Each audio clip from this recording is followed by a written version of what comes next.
Most people, including seasoned business executives, are not comfortable setting prices. There are very few golden rules and practical guidance for us to rely on, so most of us resort to the path of least resistance, doing what we've always done or copying our competitors in the marketplace, which is a shame, because creating a better pricing strategy is the quickest path to new profits and growth. Better yet, pricing is the only strategy that can be implemented on Sunday night and start to produce profits on Monday morning.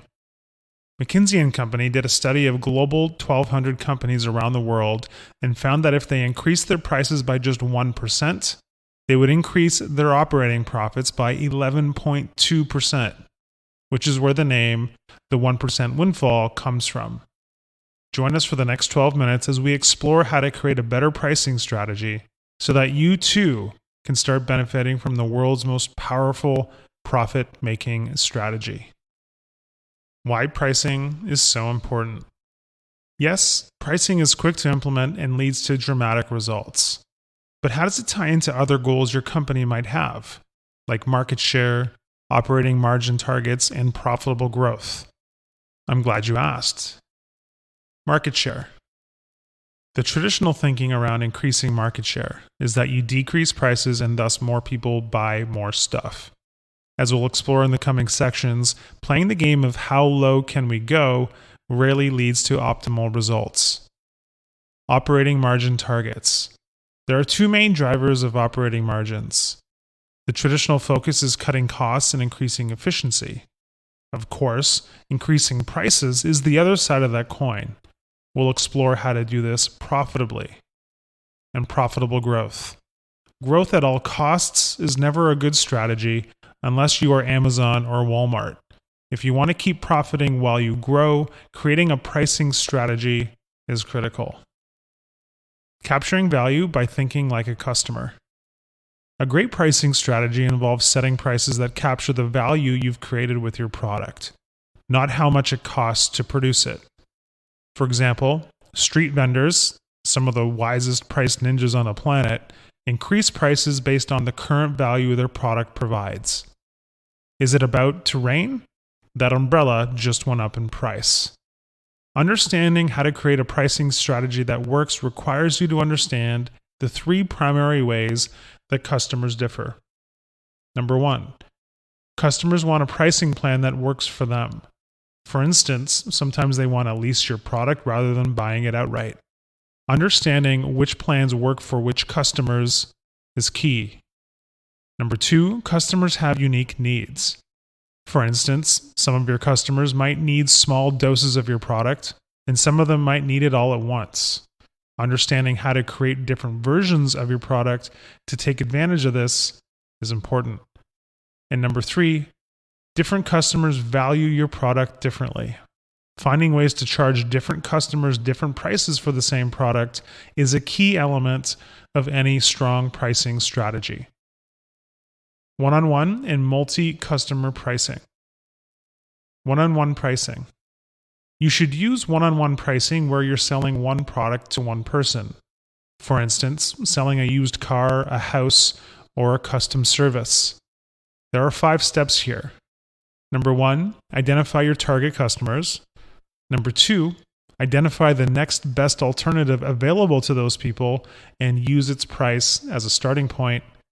Number 3, determine your product's differentiators relative to the next best alternatives.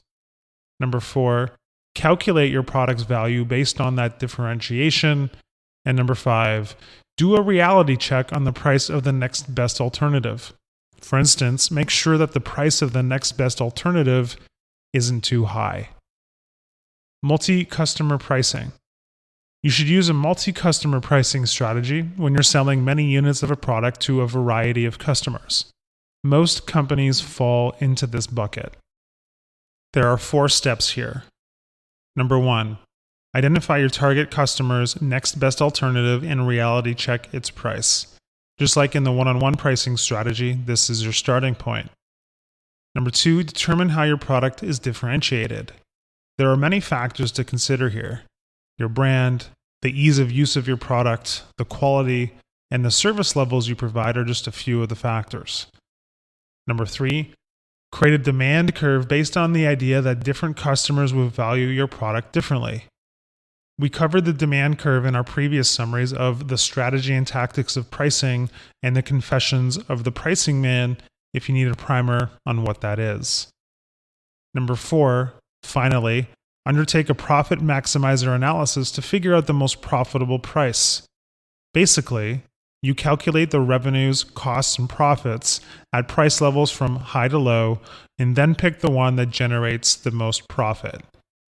Now that we've covered the basics, let's get into the nitty-gritty of how you can create different pricing models based on everything we've learned so far. Pick a plan. As you start your journey towards a profitable pricing model, you'll uncover that some of your prospects aren't buying because the pricing plan doesn't work for them. Pick a Plan Strategies looks to solve this by giving your customers different ways to buy your product. The first thing you can do is give your customers different ownership alternatives. Ask yourself the following questions.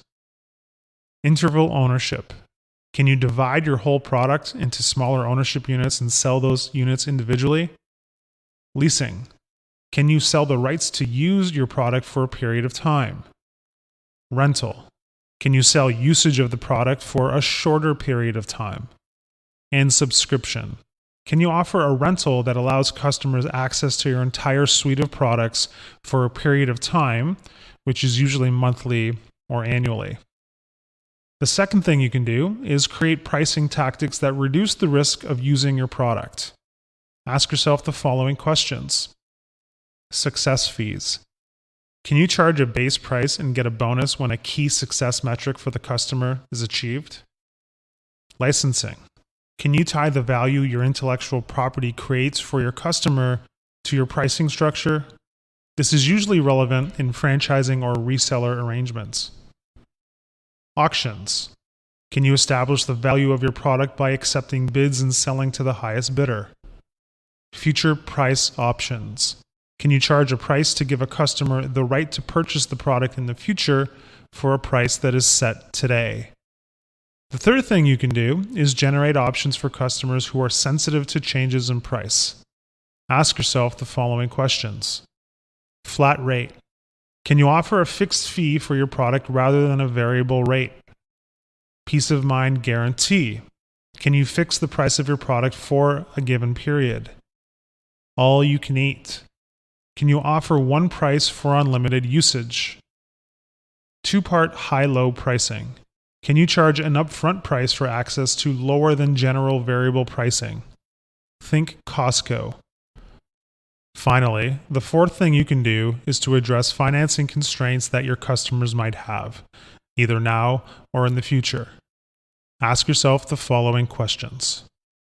Financing. Can you allow your customers to make their payments over time? Job loss protection. Can you offer refunds or payments if a customer becomes unemployed? Layaway. Can you allow customers to pay in installments and then receive the product when the full payment has been made? Prepaid plans. Can you allow customers to pay in advance and then draw down this credit over time? Now that we've covered a number of ways you can offer plans for your product, let's move our attention to how you can create different versions of your product to extract even more value and profit. Versioning.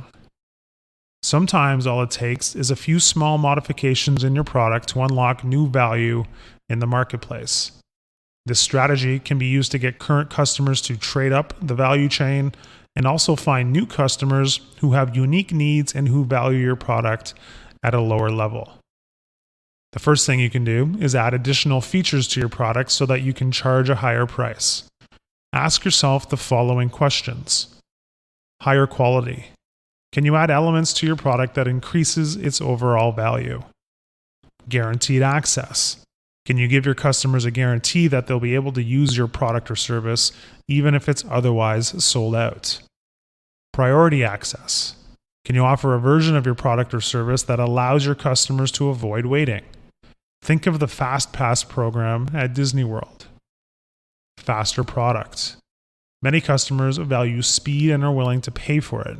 Can you offer a faster version of your product? The second thing you can do is to offer a stripped down version of your service or product and offer it at a lower price. Ask yourself the following questions. Lower quality. Some customers are willing to sacrifice quality for a lower price. Can you give that to them? More restrictions. Can you create conditions to using your product that limit the value the customer will receive? Unbundling.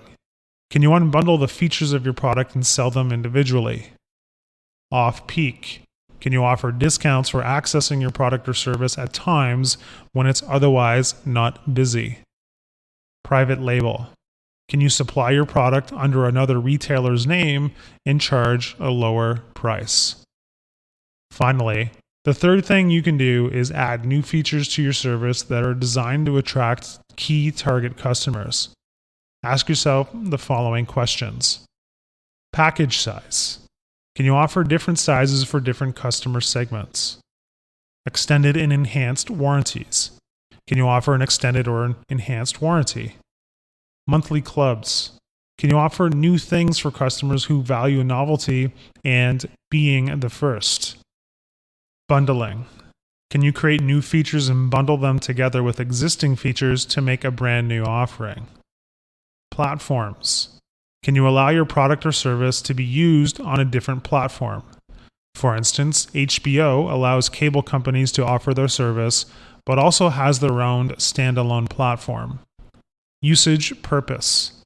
Can you find a different use for your product? For instance, drug makers often create versions of human drugs for pets. Now that we've covered a number of ways you can offer plans for your product and how to create different versions of your product, let's move our attention to how to create different prices for the same offering. Differential pricing. Some customers are willing to pay more than other people. So, if you only have one price, you are leaving money on the table in two ways. By not charging enough to some people, and by some people not purchasing at all because they think it's too expensive.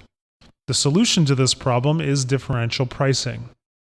The first thing you can do is create hurdles that customers need to climb over in order to receive discounts. Ask yourself the following questions. Rebates. Can you create a reduced price for those willing to fill out paperwork and wait for a refund check? Sales.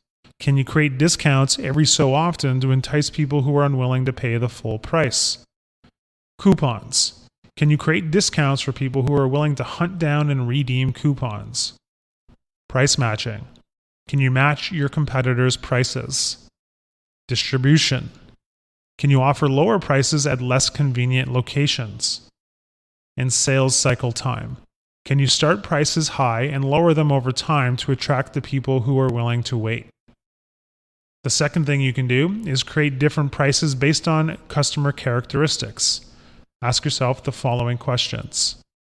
Geography. Can you vary prices by locations? People in some areas might value your product differently than in others. Easily identifiable traits. Can you create different prices based on age, status, like student, military member, etc., and proximity to your location? Club affiliation. Can you offer discounts to an organization's members in exchange for marketing benefits?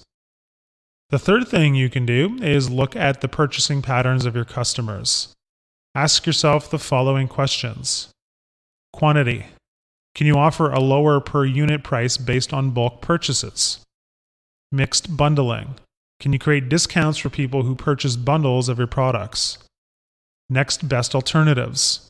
Can you adjust prices based on the competitive landscape? You can charge lower prices in highly competitive markets and higher prices where there is less competition. And finally, two-part pricing. Can you have one price for one part of your product and a different price for the other? Think razor and razor blade pricing. Conclusion. So there you have it, a huge list of different ways you can set your pricing that should spark some new ideas to capture more profit.